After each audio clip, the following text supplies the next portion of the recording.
All right, listeners, buckle up. We're diving deep today into Kurdish nationalism, and we've got a real treasure trove of sources to sift through. We've got historical accounts, scholarly articles, even some first-hand narratives to unpack. Yeah, it's really fascinating how this whole story is tied up with this idea of romantic nationalism. That idea that nations are like these organic entities with their own unique spirits or souls. Romantic nationalism, yeah. Yeah.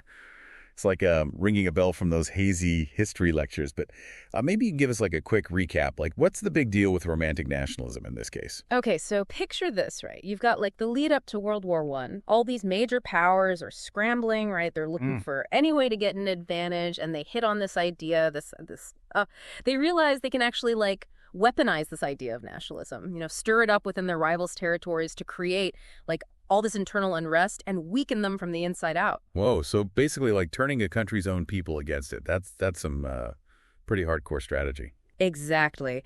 And the Kurds are a really, really interesting case study in how this played out, because they had this deep-seated desire for their own nation state, but their aspirations ran into some serious roadblocks. We're talking about a region that had all these different groups, Yeah. They were coexisting relatively peacefully for a long time.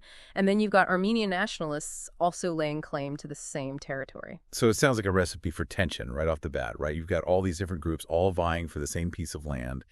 And did this like impact the Kurds' fight for independence? Oh, absolutely. And, to make matters even worse, the Kurds got caught in the middle of it all during the Turkish War of Independence. Turkish forces were fighting off Greek invaders on one side, and then they had to turn around and deal with these Kurdish uprisings on the other. Man, talk about a tough spot, right?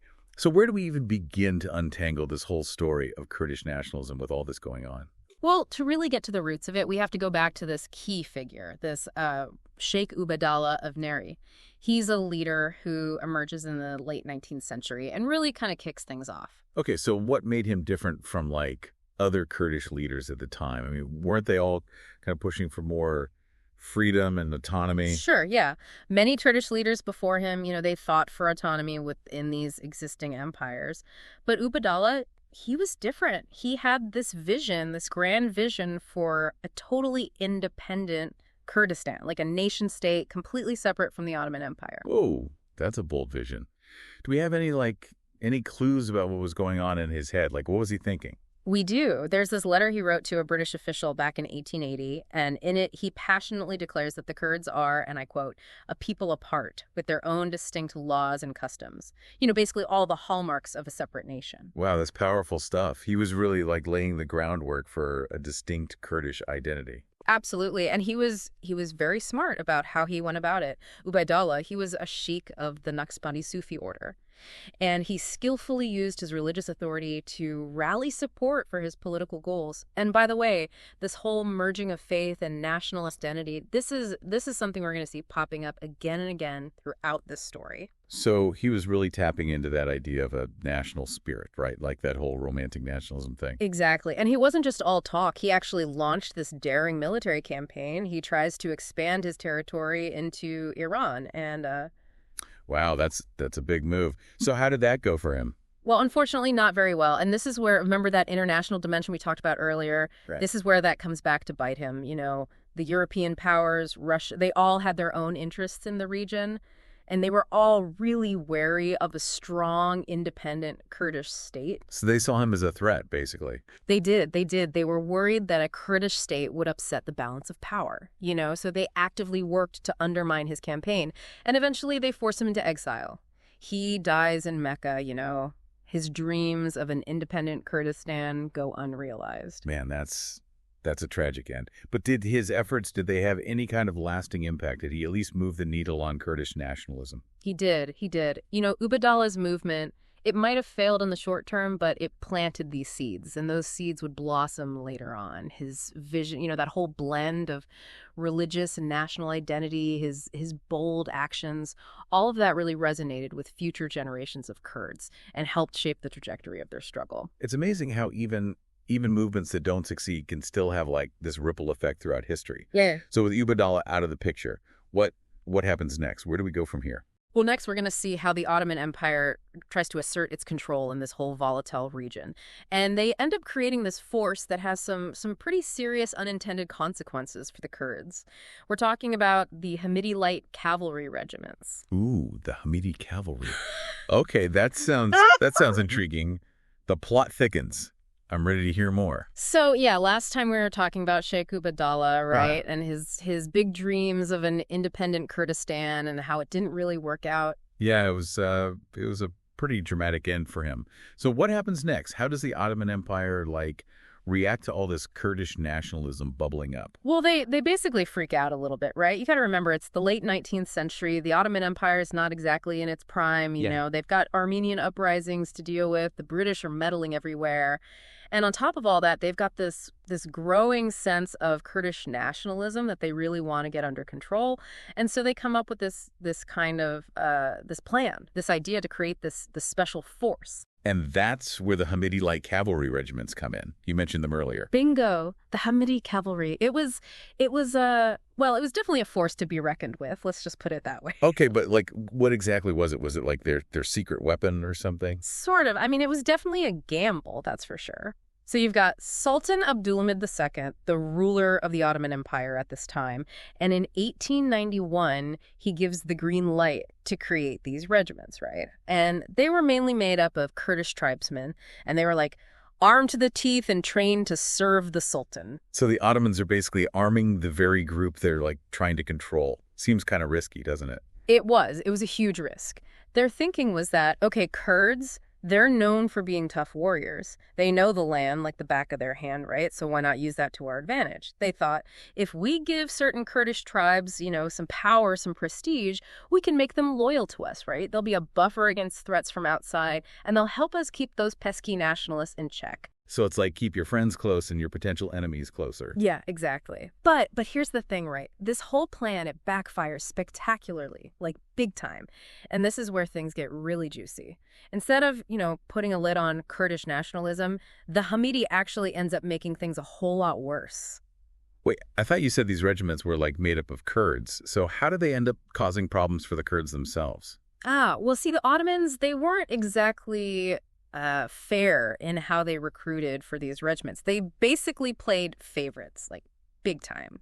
They mainly picked guys from Sunni Kurdish tribes, and they often pitted them against other Kurdish groups, especially the Alevi Kurds. The Alevite Kurds. Yeah, so the Levis, they follow a different branch of Islam, and they'd been marginalized within the Ottoman Empire for centuries. So the Ottomans were basically exploiting these existing religious tensions within Kurdish society. Classic divide and conquer, huh? Oh, yeah. Textbook divide and conquer. And I'll give you a perfect example, right? You've got the Sidurman tribe, powerful Sunni group, right? They gain a ton of influence in the Hamidi, and they constantly clash with the Hormek, who are in a Levi tribe.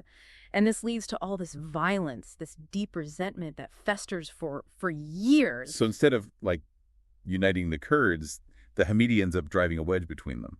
You got it. And these divisions, they would have a long-lasting impact, right? They made it nearly impossible for the Kurds to present a united front against the Ottomans or really anybody else. Man, talking about unintended consequences, right? It seems like every time the Kurds try to take a step forward, something comes along and knocks them back down. It's a recurring theme in their story, unfortunately. But you know what? Despite all these setbacks, Kurdish nationalism doesn't just disappear, it adapts, it evolves. And in the early 20th century, you start to see this new wave of Kurdish intellectuals and activists emerging, mostly in big cities like Istanbul. And they bring fresh ideas and new strategies to the whole fight for self-determination. So we're moving away from those traditional tribal leaders to a more, I don't know, a more modern, more educated leadership. Exactly. These new nationalists, they were influenced by Western ideas, and they really focused on things like organizing, educating, advocating for Kurdish rights. They formed these societies, published newspapers, all with the goal of raising awareness about Kurdish culture and identity. So it's like they're taking the fight for Kurdish nationalism out of the mountains and into the cities. They are, but then World War I comes along and, everything gets thrown into chaos, and this creates both, challenges and opportunities for the Kurds. Yeah, this is where I feel like things really start to get complicated, right? The Ottoman Empire collapses, new nations are popping up everywhere.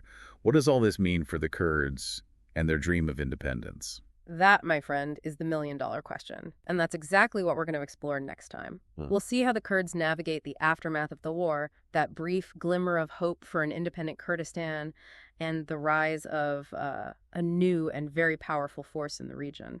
Ooh, a cliffhanger. I can't wait to hear what happens next. Okay, so we're back and ready to wrap up our deep dive into Kurdish nationalism. Last time, we were talking about World War I and how it basically, threw the whole region into chaos. So where does that leave the Kurds? Well, with the Ottoman Empire collapsing, it's like suddenly this window of opportunity opens up. And for a brief, shining moment, the idea of an independent Kurdistan actually seems like it might be within reach. So it's like all those years of struggle, all that fighting for autonomy, it finally starts to pay off. There's definitely a sense of hope in the air. And remember how we were talking about the West and how they would sometimes use nationalism to weaken their enemies? Well, the Kurds, they try to leverage this to their advantage. So they're thinking, hey, if the victors of World War I are all about this whole self-determination thing, maybe they'll be on our side. Exactly. And you know what? For a little while, it actually looks like it might work. The Treaty of Sevres gets drafted in 1920. And guess what? It includes provisions for a potential independent Kurdistan. Wow, that must have been an incredible moment for Kurdish nationalists. Talk about a dream coming true. Oh, yeah, for sure. But of course, as we've seen time and time again in this story, things are never that simple, are they? Uh-oh, I'm sensing a but coming. What happens?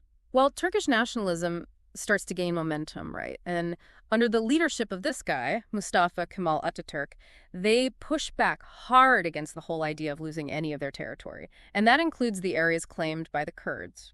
So the Kurds are kind of caught in the crossfire between these two competing nationalisms. They are. And unfortunately for the Kurds, the Turks, they're successful in their fight. The Treaty of Sevres, it basically gets tossed out.